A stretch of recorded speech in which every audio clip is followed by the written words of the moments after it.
Everyone, welcome to the exam on education. Here is your Anjana ma'am. और आज के session में हम देखने वाले हैं जर्नल साइंस के कौन कौन से इंपॉर्टेंट क्वेश्चन हैं जो डीआरडीओ सेप्टेम्बर 11 में आ सकते हैं। तो वीडियो को लास्ट तक देखना और सेशन को लाइक कर देना, शेयर कर देना और नए हो तो चैनल को भी सब्सक्राइब जरूर कर देना। तो चलिए देखते हैं जर्नल साइंस में अब लास्ट मिनट पर हम क्या क्या पढ़ सकते हैं। सबसे इंपॉर्टेंट जो टॉपिक आते हैं वो है ग्लैंड्स है, रिप्रोडक्शन है। और ऐसे ही फिजिक्स में हम देखें कि बहुत सारे डिफरेंट टॉपिक्स हैं, उससे क्वेश्चन बने हैं। फर्स्ट शिफ्ट का एनालिसिस हमने किया था, उस बेसिस पर जो ये सेशन है ये रिकॉर्ड किया जा रहा है जिससे लास्ट मिनट पर आपकी हेल्प हो सके। तो चलिए देखते हैं, टाइम वेस्ट नहीं करना है, अपने क्वेश्चन देखते हैं कि हम लिमिटेड टाइम में क्या क्या पढ़ सकते हैं। First question is Which gland is known as both endocrine and exocrine gland? किस ग्रंथि को अंत तरासी और बही स्रावी दोनों ग्रंथियों के रूप में जाना जाता है। अब यहां पर बात आती है एंडोक्राइन एंड एक्सोक्राइन, ये क्या होते हैं। एक्सोक्राइन का मतलब होता है कि इनको सिक्रीशन के लिए क्या चाहिए होते हैं, रिक्वायर्ड डक्ट्स। ठीक है, इनको डक्ट्स रिक्वायर होते हैं। ये डायरेक्ट ही अपना जो भी ये सिक्रीट कर रहे हैं डायरेक्ट ब्लड में नहीं डालेंगे, किसके थ्रू, डक्ट्स के थ्रू ये बॉडी में जाएंगे या ब्लड में जाएंगे। अब दूसरा है एंडोक्राइन।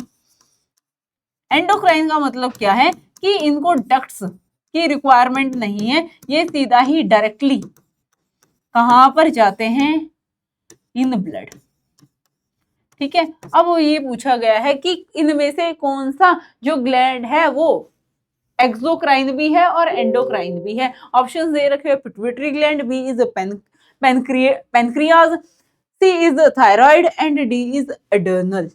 तो आंसर हमारा क्या होगा, बोथ एंडोक्राइन एंड एक्सोक्राइन क्या है, pancreas.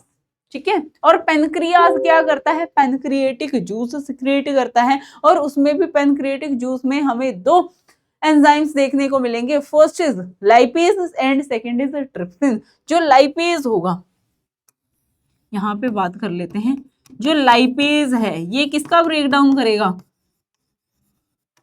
Breakdown of fats, and second है ट्रिप्सिन। ट्रिप्सिन किसका ब्रेकडाउन करेगा, ऑफ प्रोटीन। ठीक है, proteins into amino acids. Next question देखते हैं। Next question is which of the following is a female reproductive hormone. निम्नलिखित में से कौन सा एक महिला प्रजनन हार्मोन है। फर्स्ट इज टेस्टोस्टेरोन जो कि हमें मेल में देखने को मिलता है। Then second is insulin, insulin male और फीमेल दोनों में ही होता है। थर्ड इज एस्ट्रोजन, एस्ट्रोजन बिल्कुल किसमें होता है, फीमेल रिप्रोडक्टिव हार्मोन है। And D is the adrenaline, ये भी बहुत मतलब मेल और फीमेल दोनों में ही देखने को मिलता है। तो आंसर क्या है, C, estrogen. Next question is which metal is the best conductor of electricity. कौन सी धातु विद्युत की सबसे अच्छी सुचालक है। Option 1 is gold, B is silver, C is copper and D is aluminium. यहाँ पे बात की जा रही है बेस्ट, और ऑप्शन में सबसे बेस्ट क्या है, सिल्वर है। और सिल्वर ऑप्शन ना होता तो हम क्या बोलते, कॉपर। ठीक है, नेक्स्ट क्वेश्चन देख लेते हैं। तो मैं यहाँ पे प्रायोरिटी लिख देती हूँ, प्रायोरिटी हम किसको देंगे, सिल्वर। ठीक है, देन उसके बाद क्या है, कॉपर। नेक्स्ट देखते हैं। Next question is a lens with a negative focal length is a. नकारात्मक फोकल लंबाई वाला लेंस कौन सा है। इसमें क्या है, नेगेटिव फोकल लेंथ है। ऑप्शन दे रखे, convex lens, b is concave lens, c is the plano convex and D is bifocal. यहाँ पे किसकी बात की जा रही है, नेगेटिव फोकल लेंथ। तो नेगेटिव फोकल लेंथ के लिए क्या है, कनकेव लेंस। ठीक है, चलिए नेक्स्ट क्वेश्चन देखते हैं। Next question is which of Newton laws explain the concept of action and reflection. हम बोलते हैं ना, every action has equal and opposite reaction. तो ऑप्शन देख लेते हैं कौन सा है, first law, second law, third law या फिर लॉ ऑफ ग्रेविटेशन। तो इसका आंसर क्या है, थर्ड लॉ कहता है every action has equal and opposite reaction.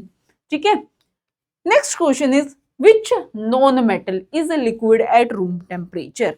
कमरे के तापमान पर कौन सी अधातु तरल होती है।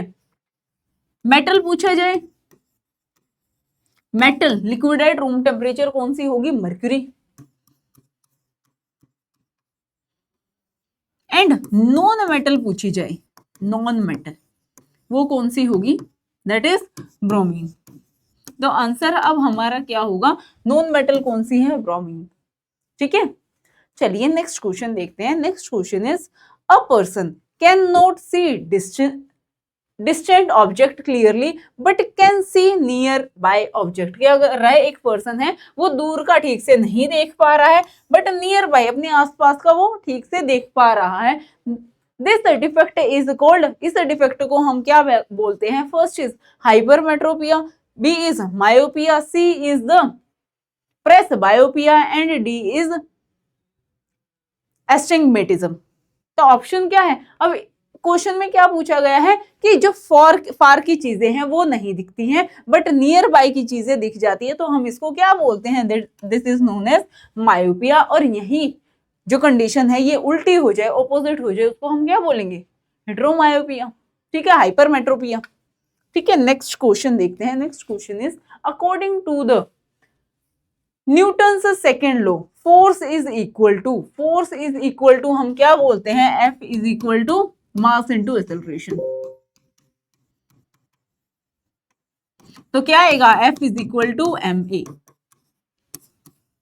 तो ऑप्शन देख लेते हैं, mv, ma, vt and ms। तो क्या होगा? F is equal to m into a, mass into acceleration. Next question is Which gland is responsible for regulating the biological clock? इसमें बोला गया है बायोलॉजिकल क्लॉक मतलब कि sleep wake cycle of human body, मानव शरीर की जैविक घड़ी, नींद जागने का चक्र को वियमित करने के लिए कौन सी ग्रंथि जिम्मेदार है? फर्स्ट है pineal gland, second is thyroid gland, c is the pituitary gland and D is the thymus gland. तो ऑप्शन के अकॉर्डिंग हम देखेंगे हमारा आंसर क्या बनेगा? Answer is a, pineal gland. ठीक है, और जो पिट्यूटरी ग्लैंड है इसको हम क्या बोलते हैं? This is known as master gland.